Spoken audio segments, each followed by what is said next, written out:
Welcome back. All right, so it does turn out that it's been a while since I did a ranking of broadcasts in the National Hockey League.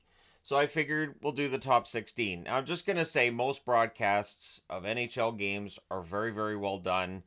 And to come up with a top 16, there has to be someone who stands out on a broadcasting team. Sometimes it's both, but I'm going to do my best with this top 16 to point out who it is that I feel like is a standout. I know that there will be a lot of debate about this. Honorable mention to the Oilers broadcast.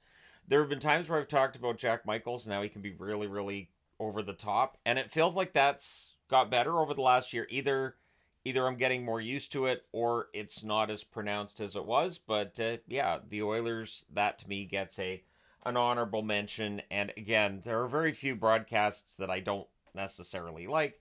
But here is your top six, or my top 16, and you guys can let me know your thoughts. At 16, the New Jersey Devils, and the reason for them being in the top half. And what's funny is, I know there are people who don't like Ken Danico, the color announcer, but I think Ken Danico does a really good job. I think he's entertaining to listen to. He's almost got like a Jesse Ventura vibe to him, and I'm fine with that because I'm an old man and I love Jesse Ventura on wrestling. So, yeah, Danico can be fun. He's got that self-deprecating humor as well, and so yeah, for me, New Jersey belongs in the top 16. I know they've dropped from where they were the last time I did this ranking, but they're still in there. Um, Number 15, Vegas Golden Knights. Now, what's interesting with this is I'm going to write both names. I'm going to explain why.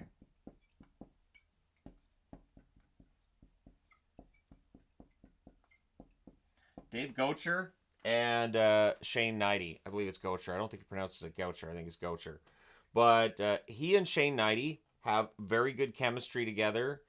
And the Vegas Golden Knights have a very entertaining broadcast. There's that fine line between, understanding you might have some new hockey fans that are watching that you might have to explain some stuff to, and then, just talking to regular hockey fans. And I feel like they ride that line pretty well. I do enjoy listening to the Vegas announcers. I've never had to mute it and said, this is obnoxious. There have been times where the Vegas Golden Knights have been down by a lot, and then all of a sudden they win, and I'm like, well, that's kind of obnoxious, but I have not felt like the announcers have been so over the top with it. So I do enjoy their crew. I think they do a good job, and there's another new team as well that does pretty well. Seattle's on the list. Utah's not. I feel like Utah's still kind of finding their legs with their broadcasting and everything, but it's not bad. It's not like I've been, saddened by anything I've heard on the Utah broadcasts. So they're not in this list, but you guys want to make them an honorable mention, you can.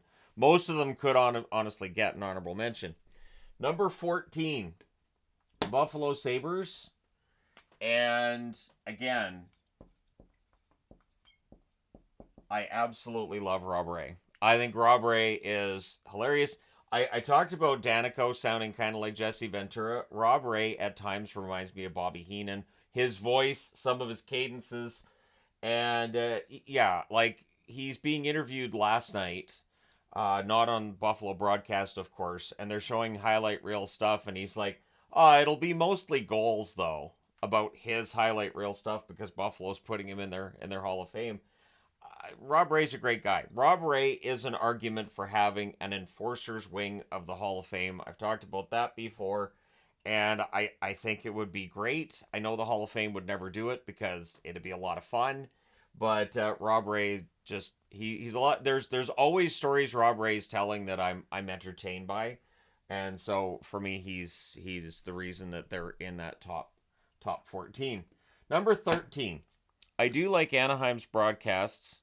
Now, I need to get the names in here because it's not just one, it's both. John Ehlers and Brian Hayward. When we were in Anaheim last February and I was brought up into the broadcast area to be interviewed by the radio broadcaster for the Ducks, saw Brian Hayward in that hallway, and I was like, that's Brian Hayward. Like, I kind of had this kind of starstruck moment. I think Hayward does a good job as the color announcer. And I think John Ehlers does a good job as the play-by-play. There's that good balance there.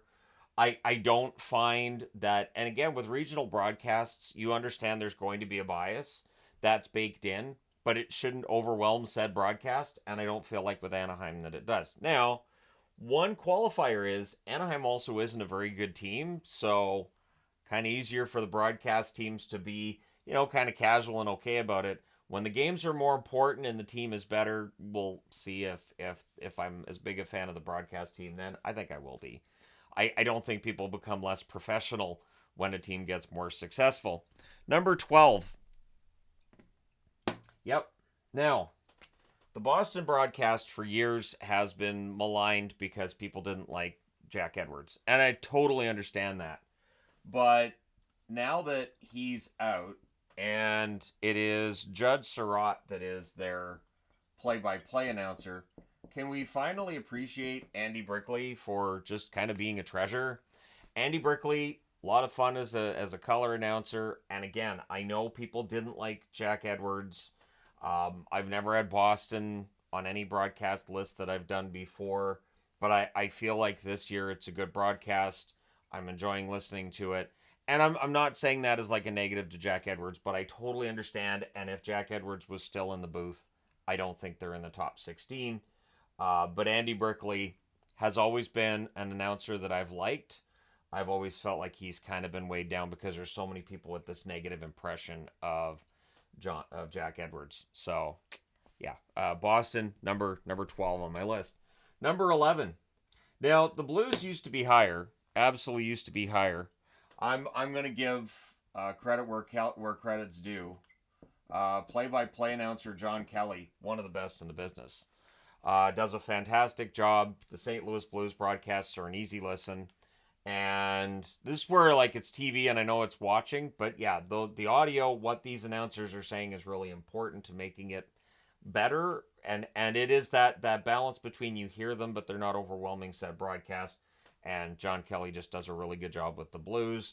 Blues broadcasts are fun anyways. I like the Saints marching in, the bell tolling for each goal. There's all kinds of fun little things that St. Louis does. Part of the reason that the country roads thing getting around the NHL is kind of like, it's too bad, is because it does feel like it's a St. Louis thing, and everybody's kind of grabbed onto it. I do wish the sing-alongs that one team creates, that whole experience with a sing-along, it didn't just, every other team's going to do it now, because then it just kind of waters it down. To me, it waters it down. You guys can let me know your thoughts. It's a small thing. Number 10, Winnipeg. So when you have an announcer retiring and you have to step in, it's a tough job. I think Dan Robertson has done a fantastic job with the Winnipeg Jets. It is not easy to step into the shoes of an announcer who has been there for a long time, and Robertson's done a very good job so far. They're fun to watch. Kevin Sawyer does a good job as well as the color announcer, but Robertson is one of the best play-by-play guys. I think he's fantastic. And again, it has to be tough stepping into the shoes of somebody who's as beloved as what we saw with Winnipeg. But yeah, I think Robertson's done a really good job this year, so kudos to him. Number 9, Seattle. So I did mention Seattle earlier, so not a surprise they're on the list. And for Seattle is the play-by-play announcer as well. John Forsland is just one of those voices of hockey.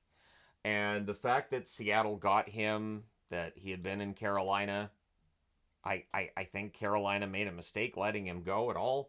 But yeah, Forsland's been great for Seattle. And again, he knew how to explain the game without talking down to people, without oversimplifying it. So again, you have a team that's, coming into the league and right out of the gate, it would be easy for him to kind of get into, I'm going to teach everybody the game mode, and that to screech things to a halt a little bit. It doesn't. Seattle broadcasting, quite well done. And John Forsland was an amazing hire by them. It was a really smart move. Number 8, the New York Islanders. Now, for the Islanders, I kind of feel like it's both. So let me just go ahead and put them both down. And I mean both that mean it belongs on this list. So, the New York Islanders broadcasts very often starting at 4:30 my time, 7:30 Eastern. Kind of obnoxious to have them on the half hour, but the Islanders do it. Detroit does it too. Brendan Burke is a very good play-by-play announcer. And Butch Goring, honestly, yes, there are times he has hard time with names. Yes, he is older than a lot of the other color announcers, but he is still entertaining. And there are times where I get real insight from what he has to say. One thing that I think is good to have, and I'm glad we have this experience, is you have different broadcasters from different eras. So Goring's era would have been that early mid 80s. You have definitely broadcasters for the 90s, broadcasters for the 2000s, and it's nice to get that mix of opinions from color announcers as to the game, that how it was played when they played, and all that fun stuff. You're going to have the announcers that complain. Back in my day, that wasn't a penalty, but Goring does that every now and then. He does. He absolutely does. But it's entertaining. And so, yeah, the New York Islanders, number 8 on the list. Number 7. I'm going to give the play-by-play announcer the credit on this one. Although Brian Engblom does a very good job as well.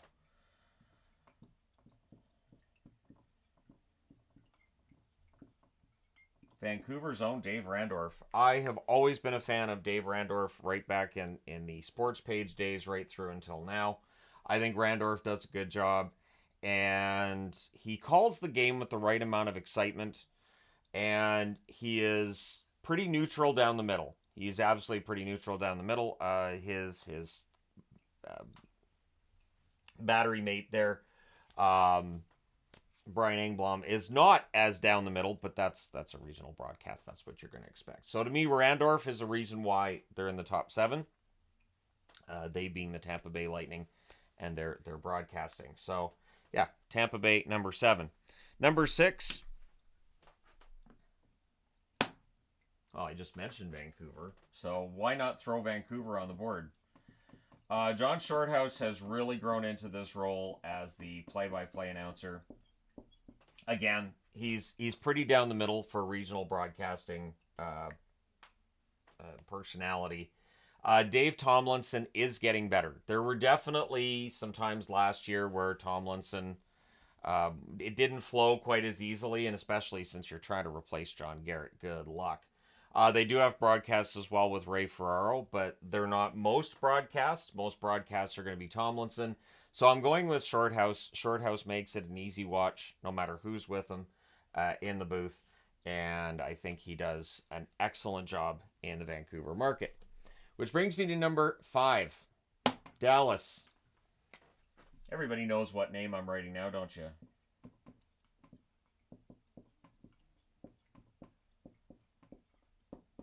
Daryl Ray. Daryl Ray. Razor is capable of coming up with words that I think to myself, that can't be a word. There are definitely times during, madness of me watching a bunch of games where he'll say a word and I'm like, is that the right use of that word there? And I might even look it up and I might be like, yep, yeah, I used it right there. Daryl Ray, though, is endlessly entertaining and definitely lends himself to this idea that goaltenders make really good announcers. They generally do. Goaltenders are a different breed anyways, so it makes sense that they could adapt to other jobs outside of, being that hockey player they've always been. So, yeah, Daryl Ray, greatly appreciated. Was he the one? I'm just thinking there was somebody I used to watch that did a really good Howie Meeker impression. I don't think it was Razor. Was it Razor? Anyways, getting sidetracked. I don't need to get sidetracked any more than I already do. I'm an old man. Number 4. For Ottawa, it really is both.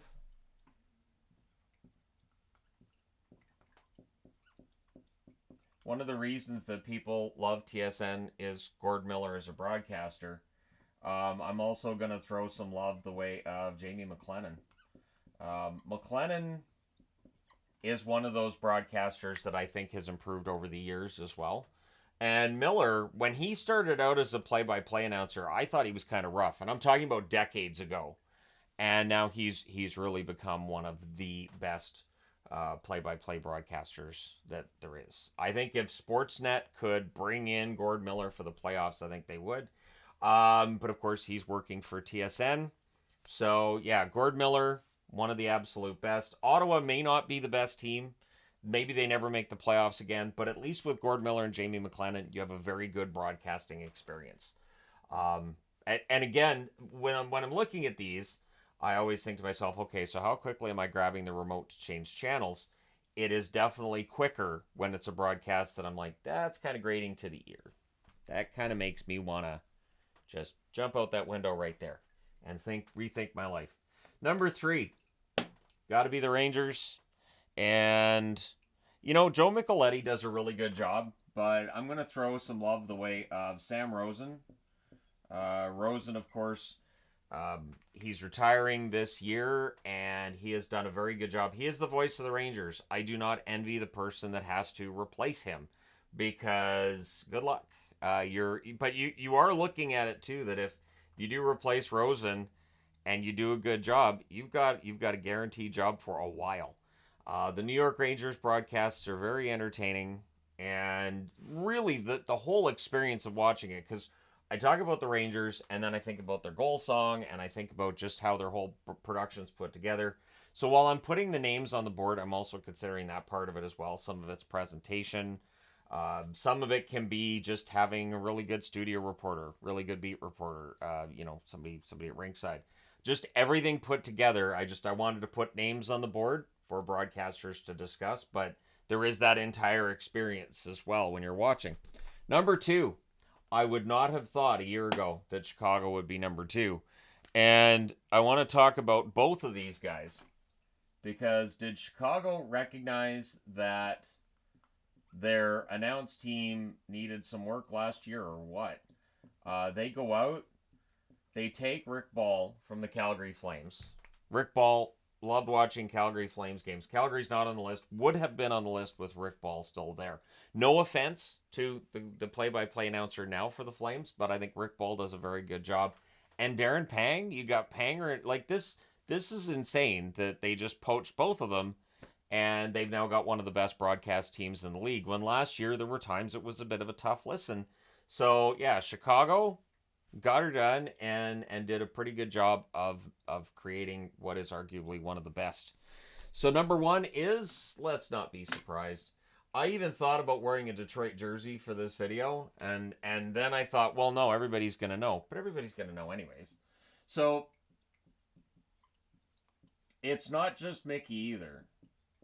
Because for Mickey to do what he does and does it well, you have to have somebody with a good rapport with him. Ken Daniels has fantastic rapport with Mickey Redmond. And when Larry Murphy's the guy who's doing color instead of Mickey Redmond, and no offense to Larry Murphy, and I don't think he'd take any, you can tell. It's a big difference. They are not easy shoes to fill. I wouldn't want to fill them either. Mickey Redmond's an absolute treasure, and it means that when Detroit broadcasts come on, I'm actually really happy when it's Detroit team playing. I get access to the Detroit feed, and there's nothing else to watch for a while. So when that's the only broadcast that's on, I'm very happy listening to it. There's always stories from Mickey that are endlessly entertaining. And again, he's able to bring in stories from the 70s. Danico's got stories from the 80s, the 90s. Goring's got stories from the 80s. Ray just has all of his incredible vocabulary words that all of us haven't heard before. I would hate to play Boggle with Daryl Ray, just saying. But yeah, Ken Daniels and Mickey Redmond for me. So it's all positivity here. Let me know in the comment section below why I'm wrong. That's what it's there for. Do hit like and subscribe if you haven't done so already, even if you disagree with the list. And hey, there you go, my top 16. Thank you guys so much for all your support as always. I will talk to you again soon.